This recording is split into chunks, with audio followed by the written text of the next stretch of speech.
रेवाला समजणार का तारिणीचा इशारा?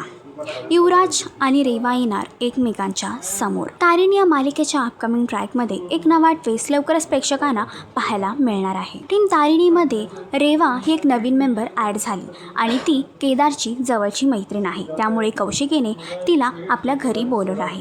तर दुसरीकडे युवराज देखील खांडेकरांच्या घरी येण्यासाठी निघाला आहे. त्यामुळे रेवाला तिथून निघण्यासाठी तारिणी तिला इशारा करते. तर रेवाला तारिणीचा इशारा समजेल का? युवराजला अडकवण्यासाठी ठेवलेल्या सापळ्यात रेवा स्वतःच फसेल का? मालिकेचा अपकमिंग ट्रॅक तुम्हाला कसा वाटला हे कमेंट करून नक्कीच सांगा. आणि अशीच अपडेट जाणून घेण्यासाठी तुम्ही आमचा चॅनल टेलीचक्कर रिजनल या लाईक, शेअर आणि सबस्क्राईब नक्कीच करा.